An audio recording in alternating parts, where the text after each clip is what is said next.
tomar, quitar, atrapar, trasladar del cielo a la tierra. Hay tres posturas escatológicas que hablan del arrebatamiento. Hay tres grupos de teólogos que tienen una teoría o una postura diferente. La primera postura es la pretribulación. La pretribulación. La pretribulación es la creencia que ocurrirá antes de la gran tribulación. O sea, este grupo de teólogos, que es la mayoría de los mayores, la mayor cantidad de teólogos, pastores, en ese me incluyo yo, creemos que ocurrirá antes de la gran tribulación. Ayer explicaba de que la Biblia habla de tribulación y de la gran tribulación. Desde que el hombre fue creado hasta este momento ha habido tribulación. Ha habido diluvios, ha venido cantidad de catástrofes, muertes, guerras, todo esto, a eso se le llama tribulación. Pero la gran tribulación, según la Biblia, va a ser la última semana, la 49 semanas según el libro de Daniel, es esta que está por venir y es la que se parte en 3 años y medio de paz y 3 años y medio de consternación, de dolor, de angustia. Dice que tanto será el dolor de los juicios que Dios traerá sobre ese tiempo, que la gente querrá buscar la muerte, pero la muerte no las hallará.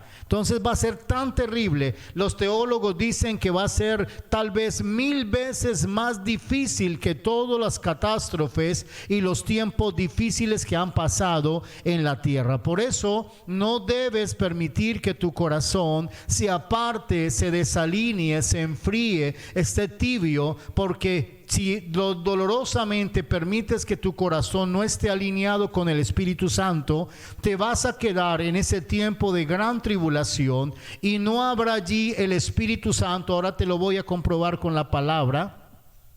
Y ahí ya no va a estar el Espíritu Santo, y la única forma de salvarte, según el libro de Mateo, dice: el que quiera salvar su vida la perderá, y el que pierda su vida por causa de Cristo la hallará. Esto explica que el que quiera salvar su vida tiene que confesar que el anticristo es el Señor. El que pierda su vida tiene que morir por causa de Jesús. Humanamente tiene que morir y sufrir por causa de Jesús para poder ser eterno con Dios. Entonces esta pretribulación dice que eso va a pasar antes de la gran tribulación. ¿En qué texto bíblico se asegura esto? En Primera de Tesalonicenses capítulo 1 verso 10. Primera de Tesalonicenses capítulo 1 verso 10 dice así: y esperar de los cielos a su Hijo, el cual resucitó de los muertos, a Jesús, quien nos librará de la ira venidera. En este texto, cuando habla de la ira venidera, se dice que está hablando de la gran tribulación. Entonces, así como Dios libró a el hombre llamado Noé del exterminio, del diluvio, porque lo encontró justo, así como Dios ha librado a tantos hombres de la Biblia, Lot, que lo libró de Sodoma y Gomorra, Él hace diferencia de sus hijos que le claman día y noche, dice la Biblia. Entonces la mayoría de pastores dicen que esta es la postura correcta, basados en este texto y en el otro texto que está en Primera de Tesalonicenses capítulo 5 verso 9. Primera de Tesalonicenses capítulo 5 verso 9 dice: porque no nos ha puesto Dios para ira, sino para alcanzar salvación por medio de nuestro Señor Jesucristo. Entonces este texto bíblico lo interpretan los que tienen la postura de la pretribulación, es que todo lo que hemos hecho para santificarnos, para buscar del Señor, para estar en la presencia de Dios, para entregar nuestra vida, nos asegura que nos va a librar de la gran tribulación. Ahora, estoy hablando de la iglesia. Tienes que hacer una gran diferencia de la iglesia al pueblo de Dios, que es Israel o los judíos. Tienen un trato diferente. El pueblo judío todavía está esperando el Mesías. Para ellos Jesús no es el Mesías. Ahora, hay muchos de los judíos que ya se convirtieron a Cristo y creen que Jesús es el Señor, y esos son parte de la iglesia. Pero hay judíos ortodoxos y otras ramificaciones que para ellos no ha venido el Mesías, y por eso cuando venga el anticristo va a venir con tratados de paz, con una cara de oveja, pero es un lobo rapaz, y aún va a engañar, dice la Biblia, a sus escogidos. Está hablando del pueblo de Israel, pero cuando, aunque estoy adelantando a lo que es el anticristo, cuando él haga algo que hace entender al pueblo judío que es una abominación, ellos van a ir en contra de él, y ahí donde viene la persecución para el pueblo judío. Entonces estoy hablando de que el zarpazo o el arrebatamiento es para la iglesia de Cristo. ¿Quién es la iglesia de Cristo? Todos los que hemos reconocido que Jesús es el Señor. No importa la nación, no importa el idioma, el color de piel, no importa. Todos los que tenemos a Jesús en el corazón somos la iglesia de Cristo. Entonces, para que tengas bien claro esto, en Apocalipsis capítulo 3, verso 10 dice: por cuanto has guardado la palabra de mi paciencia, yo también te guardaré de la hora de la prueba que ha de venir sobre el mundo entero, para probar a los que moran sobre la tierra. Entonces, este texto también de Apocalipsis dice: por cuanto has guardado la palabra de mi paciencia, yo también te libraré, te guardaré de la hora de la prueba que ha de venir sobre el mundo. Estas son uno de los mensajes que Dios le mandó a las 7 iglesias, representando las 7 características del pueblo de Dios. Dicen que estas 7 iglesias, explicaba el pastor Dávalos, que son tiempos que ha pasado desde la creación hasta ahora, pero también reflejan las 7 características de cómo es la iglesia de Cristo. Entonces allí se habla de que Dios va a guardar de la prueba a los que han guardado su palabra, su corazón con paciencia. Dios también lo va a guardar de la hora de la prueba que ha de venir sobre el mundo. Entonces esa es la postura de la pretribulación. También está la postura de la medtribulación, M-E-D, tribulación. Esto significa que a la mitad de la gran tribulación va a venir Jesús y se va a arrebatar a su iglesia.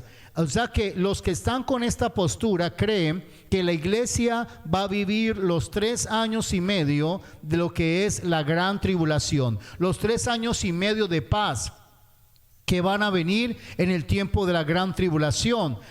Esta postura va en contra por otros textos bíblicos que ahora te voy a colocar, de Apocalipsis y otros más, que dice eso. Entonces, por eso la mayoría de los teólogos que predican esta parte escatológica dicen que la más segura es la tribulación, antes de del tiempo de la gran tribulación. Y está la tercera postura, y es la postribulación. Esta dice que Jesús va a arrebatar a su iglesia al final del tiempo de la gran tribulación, porque ellos dicen que la iglesia tiene que pasar esa tribulación. Por muchos textos bíblicos también habla de persecución, pero eso le está hablando Jesús a los judíos o los que se han quedado. Ahora, los que algún día recibieron a Cristo, pero lastimosamente, te decía ahora, Apocalipsis dice: es mejor frío o caliente, mas no tibio, porque los tibios los vomitaré de mi boca. Entonces los tibios son los que van de pronto a una iglesia, pero no tienen tiempo devocional con Dios, no leen la palabra, no se congregan con frecuencia, no se esfuerzan por dar testimonio. Como no dan testimonio, se convierten en agentes 007 que nadie sabe que son cristianos y viven una vida tibia. Esos que vienen esa vida tibia, que han menospreciado la muerte de Jesús, que no han vivido para Cristo dolorosamente, aunque hayan recibido a Jesús, se van a quedar para ese tiempo de la gran tribulación. ¿Qué tendrán que hacer? Vuelvo y te repito, ellos tendrán que morir por causa de Cristo. Ya no estará el Espíritu Santo en ese tiempo, te lo voy a comprobar ahora. No van a estar el Espíritu Santo según la Biblia. Entonces tendrán que morir para que sean salvos de esa eternidad. Esos son los que dice la Biblia en Apocalipsis, que está esperando los que salen de la gran tribulación. Entonces, esas tres posturas. La pretribulación dice que va a venir antes de la gran tribulación. La metitribulación dice que va a venir a mitad del tiempo de 7 años de la última semana de la gran tribulación. Y la posttribulación dice que va a venir al final del tiempo de la gran tribulación. Es lo que dice que va a pasar. Ahora, hay que diferenciar algo que es el rapto o el arrebatamiento de la segunda venida de Jesús. Son dos cosas diferentes. Hay personas que dicen que están esperando la segunda venida de Cristo. La segunda venida de Cristo, Él no va a venir como cordero. Él no va a venir como un cordero que se va a dejar inmolar, que se va a dejar maltratar. Según la Biblia, la segunda venida de Cristo, Él va a venir como juez. Va a venir a defender a Israel, porque todos los reyes del norte se reúnen en ese está el anticristo que ha reunido la tercera parte del mundo para ir en contra de Israel y de todos los que confiesan que Jesús es Dios. Entonces van a venir a derrotarlos y los va a llevar, Dios va a llevar al pueblo judío a una ciudad que la Biblia le llama Petra, que significa piedra o roca. Esa ciudad ya existe, está cerca de Jerusalén, y se dice que ya los judíos dentro de esa montaña que es de piedra ya han hecho cavernas y están guardando semillas, porque ellos saben interpretar los tiempos proféticos que dice la Biblia del arrebatamiento de la gran tribulación. Lo que ellos no saben o no han querido interpretar es que ya Jesús vino y es el Mesías. Ellos siguen esperando el Mesías. Entonces el pueblo de Dios, el pueblo de Israel, va a huir a esa ciudad, a Petra, y allí es donde viene Jesús a defenderlo en la segunda venida de Cristo. Entonces tú no puedes esperar como iglesia de Cristo la segunda venida. Tienes que esperar es el rapto o el arrebatamiento.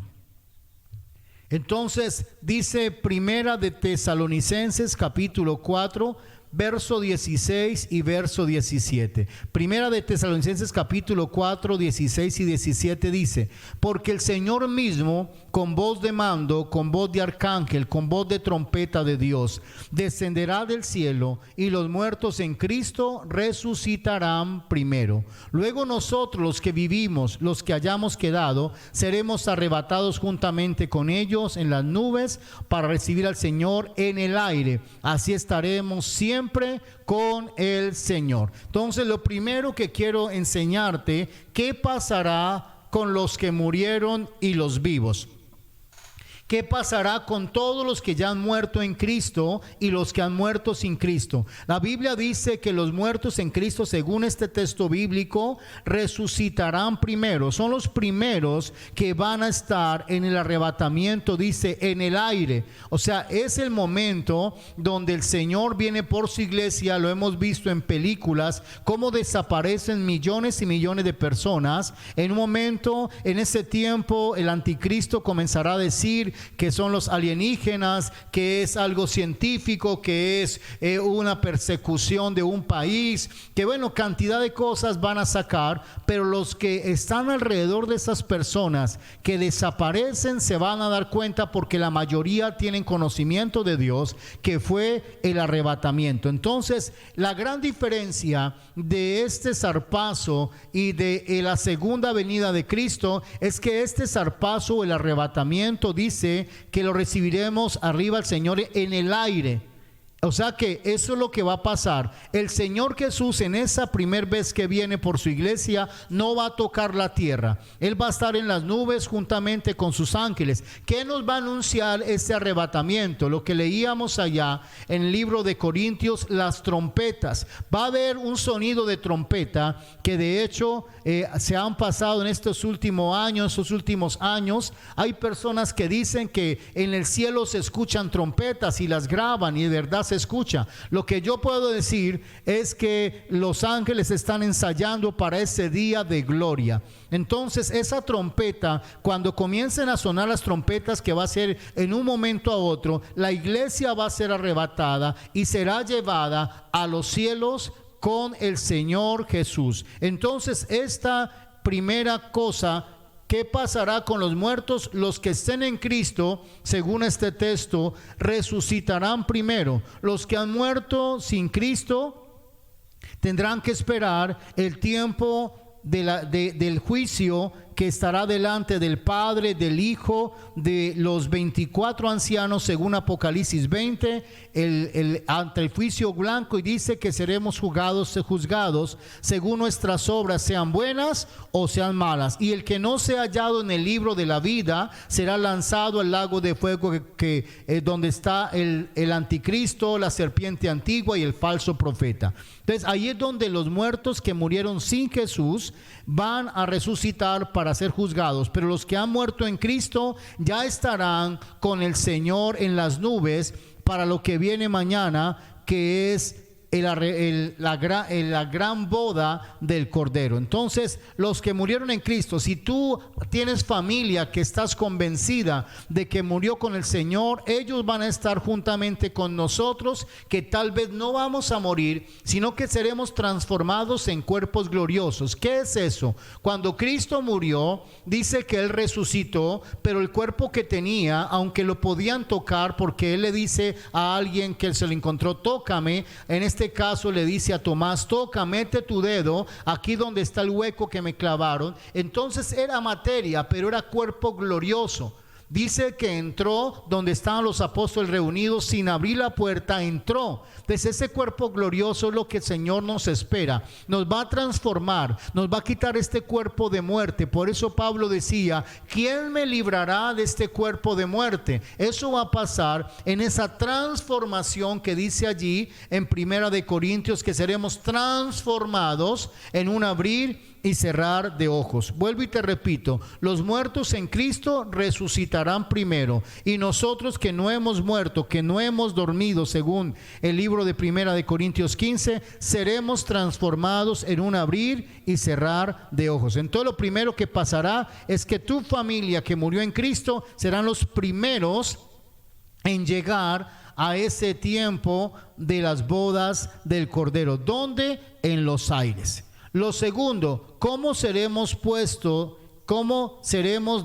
de esto? ¿Cómo seremos después de esto? Dice en Primera de Juan capítulo 3, verso 2 y verso 3. Primera de Juan capítulo 3, verso 2 y verso 3 dice: amados, ahora somos hijos de Dios. Aún no se ha manifestado lo que hemos de ser, pero sabemos que cuando Él se manifieste, seremos semejantes a Él, porque le veremos tal como Él es. Y todo aquel que tiene esta esperanza en Él, se purifica a sí mismo, así como Él es puro. Digámoslo así, te voy a dar una explicación. Sin Dios éramos huérfanos, no teníamos padres, éramos abandonados, éramos bastardos sin Dios. Viene, según la Biblia, Dios y nos adopta por medio de Jesús. Jesús hace el canal entre nosotros que estábamos perdidos, muertos en nuestros delitos y pecados, y une a través, como dice la Biblia, con una mano toma la humanidad y con la otra toma el Padre, y allí somos adoptados hijos de Dios, según dice eso en el libro de Romanos capítulo 8. Pero cuando llegue la legalidad de ser hijos de Dios, es cuando seremos transformados. ¿Cómo seremos? Pues nos convertiremos juntamente con Cristo, según Romanos 8, herederos de esa herencia incorruptible que el Padre preparó para sus hijos. ¿A través de quién? De Jesús. Entonces seremos hijos legítimos. Lo decía ayer, que como cuando una persona se va para otro país, en este caso el que más viajan es a Estados Unidos, y se van para allá y pueden vivir muchos años y pueden tener beneficios, pero hasta que no haga su papel de legalidad, hasta que no sea residente, no tiene capacidad de llevarse a sus hijos, de llevarse a su hogar. Tiene que tener esa residencia para ser, digamos, declarado que es un ciudadano de Estados Unidos. Es lo mismo, mientras que estamos aquí en la tierra, somos por medio de Cristo adoptados, dice en el libro de Juan, plantados en la vid, injertados en la vid. Pero cuando ya seamos transformados, después de que estemos allá en ese arrebatamiento, en ese zarpazo, ya seremos legítimamente hijos de Dios por la gracia, por la muerte de Cristo y por la resurrección de Jesús de los muertos. Por eso dice en este texto que, amados, ahora somos hijos de Dios. Aún no se ha manifestado, aún todavía no está la legalidad, porque todavía estamos sujetos a esta tierra, a este pecado de Adán, aunque nuestro corazón lo gobierne el Espíritu Santo. Dice Filipenses capítulo 3, verso 20 y verso 21. Filipenses capítulo 3, verso 20 y verso 21 dice: mas nuestra ciudadanía está en los cielos, de donde también esperamos al Salvador, al Señor Jesucristo, el cual transformará el cuerpo de la humillación, está hablando de este cuerpo que tenemos, nuestra, para que seamos semejantes al cuerpo de la gloria suya, por el poder con el cual puede también sujetar a sí mismo todas las cosas. La Biblia dice que cuando Jesús resucitó y venía, lo vieron María y otras mujeres, y le dijo: no me toquéis hasta que no suba al Padre. Quiere decir que todavía el cuerpo de Cristo no había sido glorificado, no había subido a la gloria del Padre. Entonces, lo que quiere decir esto: nuestra ciudadanía está en los cielos, y allí vamos a esperar al Salvador, al Señor Jesucristo, el cual transformará el cuerpo de la humillación nuestra para que sea semejante al cuerpo de la gloria suya. Nuestro cuerpo, este que tú tienes, que tal vez hoy está enfermo, que tal vez hoy tiene problemas, que tal vez hoy tiene dificultades, será transformado en un cuerpo glorioso. No habrá enfermedad, no habrá lloro, no habrá crujir de dientes, no habrá envejecimiento. Dicen las personas que Dios les ha permitido ir al cielo, reconocen que la mayoría de personas que están allá tienen una edad aproximada entre 20 y 30 años, una edad joven. O sea que el envejecimiento, según la Biblia, es causa del pecado. Dicen los teólogos que Adán, antes de que pecara, alcanzó a vivir 10,000 años, y en esos 10,000 años no se envejecía, porque él comía del árbol de la vida, y el árbol de la vida no le dejaba envejecerse. Pero cuando muere, dice que Adán, creo que vivió 933 o 53 años y murió. Desde allí comienza la degradación. El hombre más viejo del mundo le llaman Matusalén, porque vivió 963 años, pero después de eso comenzaron 700 años, 500 años, 400 años, hasta nuestro tiempo, que el que más dura, dice la Biblia, entre 80 y 100 años, los más robustos. O sea que el envejecimiento también es causa del pecado del hombre. Lo tercero que quiero enseñarte, lo primero es qué pasará con los que murieron y los vivos. Lo segundo, cómo seremos después de esto. Lo tercero, la iglesia sabrá cuándo viene Jesús.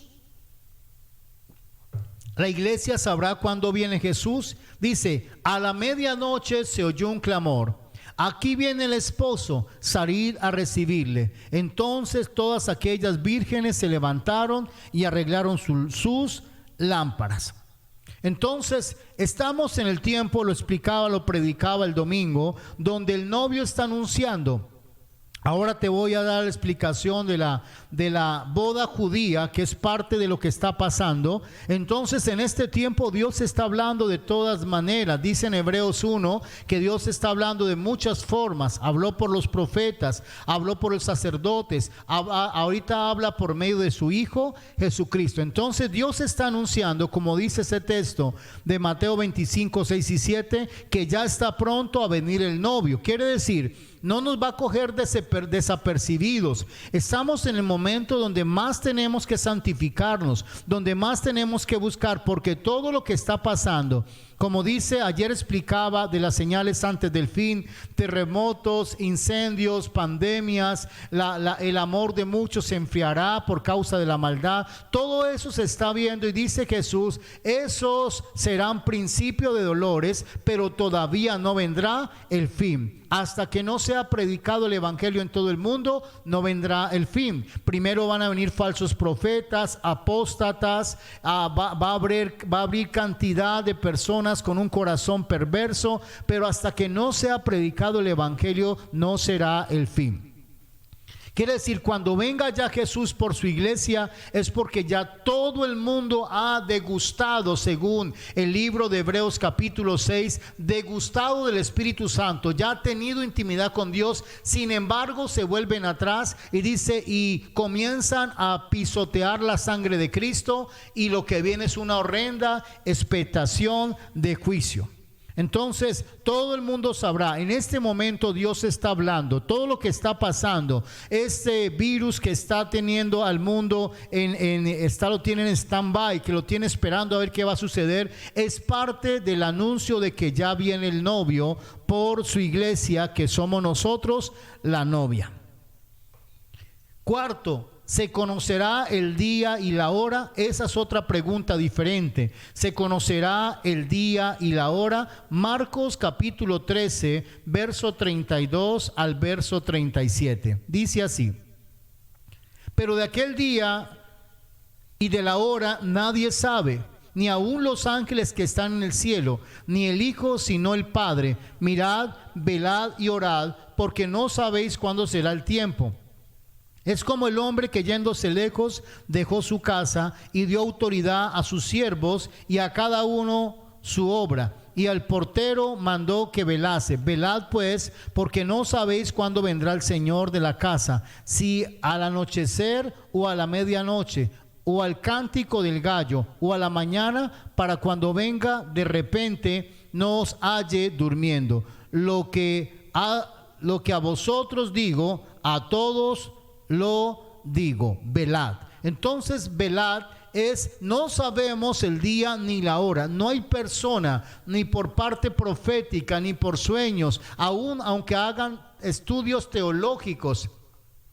La Biblia hebrea dice que las letras se convierten en números, y hay veces los rabinos a través de estos números pueden tener un aproximado, pero dice que ni los ángeles ni el mismo Jesús, que todavía no ha sido glorificado, que todavía no había ido al Padre, no sabe cuándo será o cuándo iba a ser el día de su venida. Ese día no lo sabe nadie. Dicen de pronto los teólogos, ligándose a lo que dice Mateo 24, que habla que será como los días de Noé. Se supone que dice que se daban en casamiento y había fiestas y todo esto. Se dice, así especulando, que puede ser en los meses de diciembre y noviembre, porque son los meses que siempre se escogen para las bodas. Dicen especulando. Ahora, ese mes dolorosamente es donde más el enemigo ataca a la iglesia, para que entre a la tibieza espiritual, y dolorosamente muchos cristianos en estos transcurrir de noviembre y diciembre se apartan del Señor, y unos vuelven en enero, otros se quedan en el mundo. Entonces se cree que puede ser en esos tiempos dicembrinos, porque es el tiempo donde el corazón del mundo más se desvía tras los deseos de este mundo, pero literalmente el día y la hora nadie la conoce. Primera de Corintios capítulo 15, versos 53 y 54. Primera de Corintios capítulo 15, versos 53 y 54 dice: porque es necesario que esto corruptible se vista de incorrupción y esto mortal se vista de inmortalidad. Cuando esto corruptible se haya vestido de incorrupción y esto mortal se haya vestido de mortalidad, entonces se cumplirá la palabra que está escrita: sórbida es la muerte en victoria. Entonces, nos reconoceremos, es la quinta pregunta, nos reconoceremos, pues en el cielo la Biblia habla de cuando invita, dice, lo predicaba el domingo, que un rey hizo fiesta porque su hijo se iba a casar y mandó a traer los convidados, pero no quisieron venir, y después le dice a sus siervos: ve y trae a todos los que encontréis en la calle. Entonces, cuando llega el rey y ve, encuentra a uno que no está vestido con ropas especiales, dice que por qué entró allí, y lo saca y lo echa fuera. Entonces sí va a haber un reconocimiento tanto en el tiempo de las bodas del Cordero como en el tiempo del milenio. Te lo voy a explicar el día jueves. Va a haber un reconocimiento, vamos a tener un reconocimiento, una memoria de qué somos. Ahora, lo que no va a pasar en otro tiempo, que te lo voy a explicar más adelante, es que ya llegará el momento donde no seremos hijos, padres, hermanos, esposos, sino que todos tendremos la misma afinidad, que somos hijos de Dios y por lo tanto hermanos en Cristo. Entonces sí nos vamos a reconocer. Antes de yo conocer esta parte escatológica, yo pensaba que allá en el cielo íbamos a ser como zombies, entre humanamente pensando, o perdóname la expresión de zombies, pero íbamos a ser como unos robots que vamos solamente a cantar, aplaudir, alabar. Y no, la Biblia habla de cielos nuevos, tierra nueva en Isaías 65, y dice que no habrá más memoria de la antigua tierra, pero habla de que van a haber animales. En Isaías 65, 23 habla sobre eso, que van a haber animales, que el león comerá paja como el buey, que la serpiente jugará con el bebé, con el niño de meses. Entonces va a haber una especie de una naturaleza, pero es un lugar santificado, que ese es en uno de los tiempos el cual te voy a enseñar en este día. Entonces allá nos vamos a reconocer, vamos a tener memoria de quiénes somos. ¿Qué sucederá en las bodas del Cordero? Ahí vamos para eso. Apocalipsis capítulo 19. Este es parte del punto de nos reconoceremos. Entonces, ¿qué sucederá en las bodas del Cordero? Dice Apocalipsis 19 del 6 al 9. Dice: y oí como la voz de una gran multitud, como el estruendo de muchas aguas, y como la voz de grandes truenos, que decía: aleluya, porque el Señor nuestro Dios Todopoderoso reina. Gocémonos y alegrémonos y démosle gloria, porque ha llegado las bodas del Cordero, y su esposa se ha preparado. A ella se le ha concedido que se vista de lino fino, limpio y resplandeciente, porque el lino fino es las acciones justas de los santos. Y el ángel me dijo: escribe: bienaventurados los que son llamados a la cena de las bodas del Cordero. Y me dijo: estas palabras verdaderas, estas son palabras verdaderas de Dios. Entonces, mañana te voy a hablar de la gran tribulación, el jueves, mañana del anticristo. Pero lo que va a pasar es que mientras nosotros estamos, después del zarpazo, del arrebatamiento, vamos al aire. Ahí lo dice en el libro, en Filipenses, en Tesalonicenses, vamos a estar en el aire. Allí es donde se va a celebrar, en el tercer cielo, donde está el trono de Dios, se va a celebrar la boda del Cordero, en este caso el Cordero, con la iglesia que somos nosotros. Como seremos transformados, seremos vestidos de lino fino, blanco y resplandeciente. Esos 7 años que va a pasar aquí la gran tribulación es el tiempo en que se va a demorar 7 años las bodas del Cordero. Las bodas judías duran 7 días. Ese es el propósito, y cada día tiene un propósito sacerdotal. Cada día tiene un día específico para algo profético que hacen el pueblo judío. No sé si todavía lo hacen, pero en ese tiempo lo hacían. Entonces, esos 7 años en que va a estar aquí la gran tribulación, la iglesia de Cristo, que seremos arrebatados, vamos a estar en ese tiempo de las bodas del Cordero. La ceremonia judía, voy a explicarte para llegar a este punto de qué sucederá en las bodas del Cordero. Dice, antes de la boda, la novia se vestía de ropas blancas, adornadas con preciosos bordados, se cubría de joyas, se ceñía con un cinturón nupcial y se colocaba un velo. Para que una pareja en el tiempo atrás, en el tiempo de las bodas judías, que fue en lo que dice en el libro de Juan capítulo 2, que Jesús vino a una de las bodas de Canaán. Lo que hacían es que si algún hombre, allá en el libro de Jueces dice que a Sansón le gustó una mujer y le dijo a sus padres que fuera y se la escogiera porque quería que fuera su esposa. Entonces en ese tiempo lo que hacía el joven es que le decía a su padre que le gustaba alguna mujer del pueblo. Entonces estos padres con este joven iban y hablaban con los padres de la muchacha, y si llegaban al acuerdo de que ellos entraban en un desposorio, era como un noviazgo con una preparación, dice que ellos no se volvían a ver por 2 años.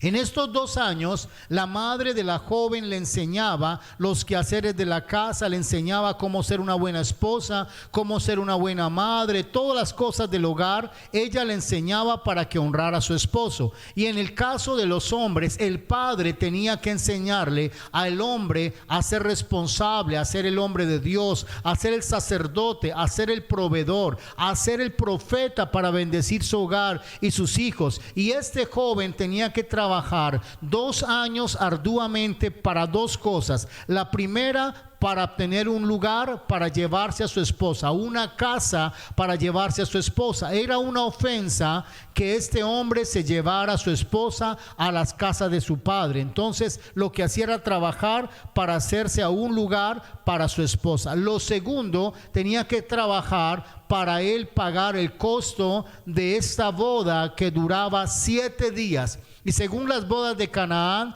habían en Canaán de Galilea aproximadamente 10,000 personas, y todas eran invitadas, y cada día venía una y tenían que sustentarla por 7 días que duraba esta boda. Entonces eso es lo que tipifica. Por eso 7 años estaremos en las bodas del Cordero. Estos 2 años de preparación que tiene la boda judía es lo que Jesús dijo: yo me voy, pero me voy a preparar morada para vosotros. Y la palabra morada significa casa, en este espacio, en este término, casa eterna. Entonces Jesús, que es nuestro novio, está preparando ya morada para su novia, que somos nosotros.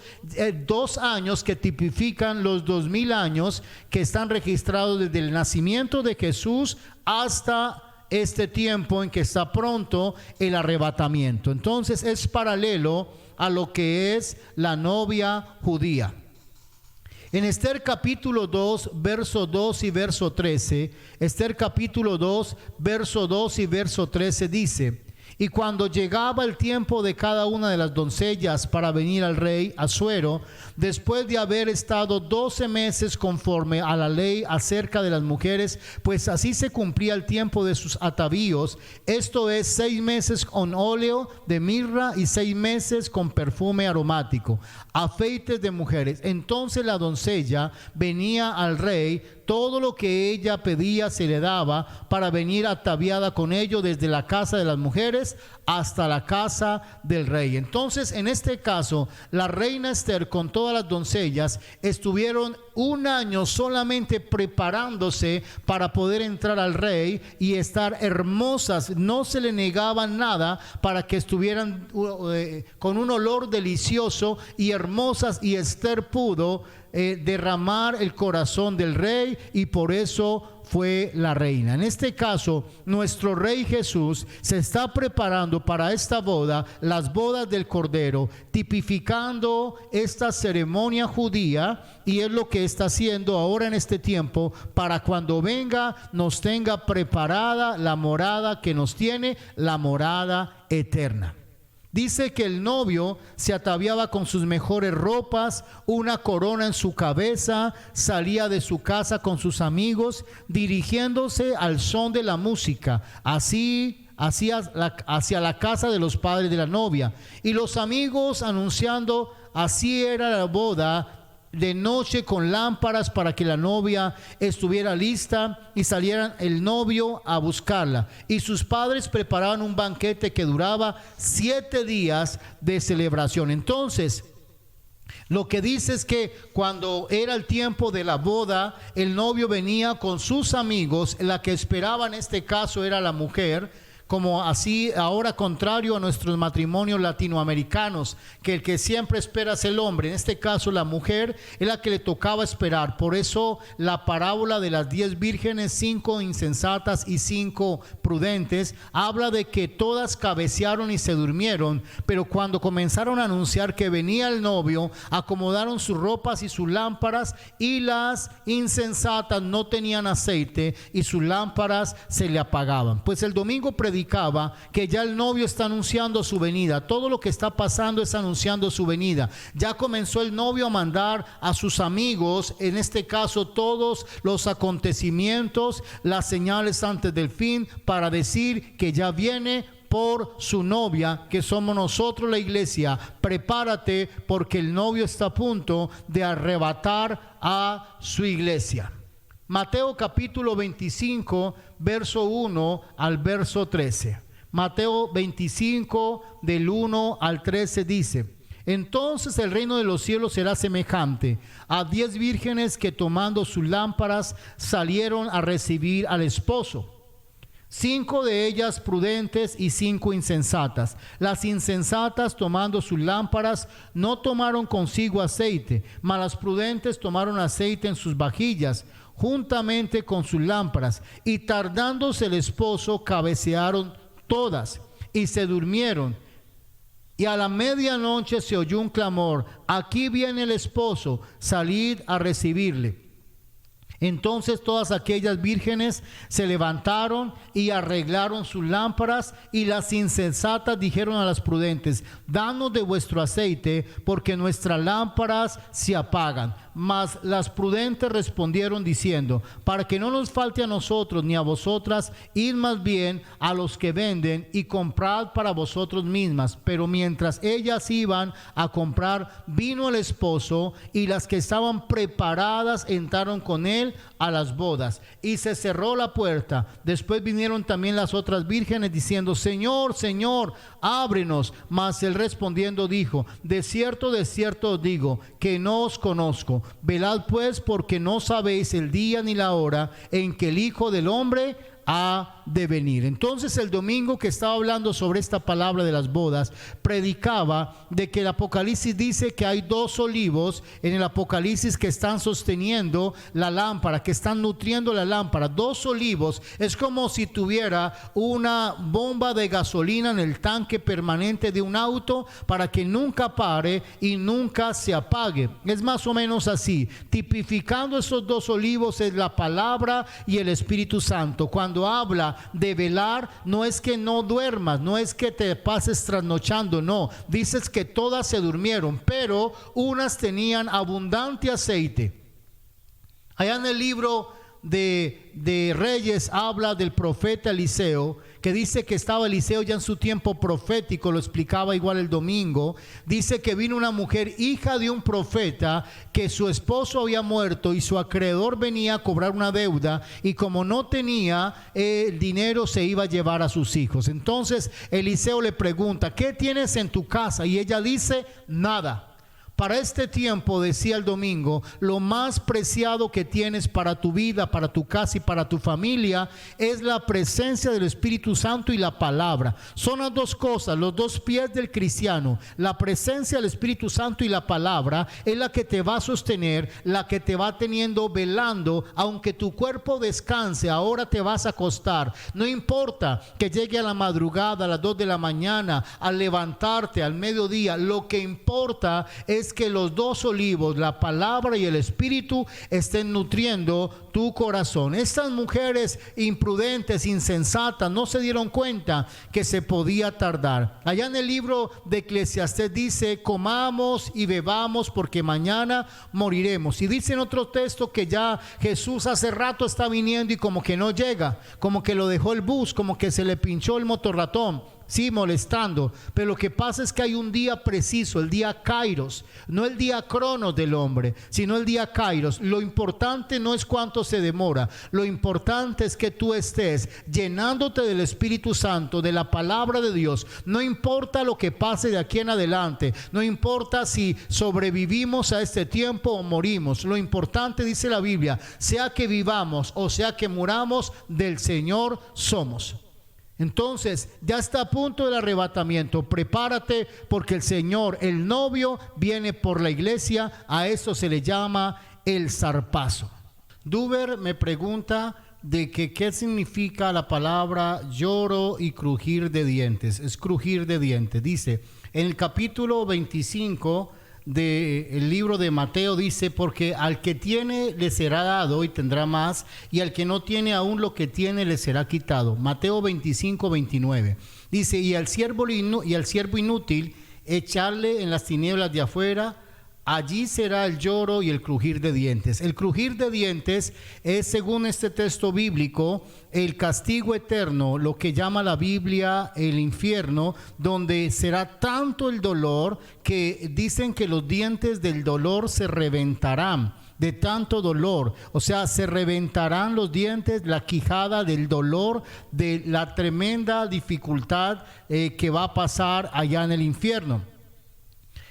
Hay personas que Dios les ha permitido conocer esas dos partes, el cielo y el infierno, y un día estuve presencialmente en un testimonio de ellos porque esa parte me interesa mucho. Eran unos jóvenes de una iglesia en Bogotá, estuvieron en un tiempo largo de ayuno, no estaban jugando fútbol, no estaban, digo yo, viendo televisión, estaban en ayuno y oración. Eran unos chicos apasionados por la presencia de Dios. Yo estaba en ese tiempo en Bogotá y estaban contando este testimonio, y uno de ellos decía que el testimonio que veía era que las personas que pasaban a la eternidad sin Cristo, en lo que el momento en que pasaban, así por lo cual morían, era su castigo eterno, su tormento eterno. Entonces él decía que habían unos jóvenes que estaban en una taberna bailando, embriagándose, y que en un momento, peleando por una mujer, decía uno de ellos, se agarraron a pelear, sacaron su puñal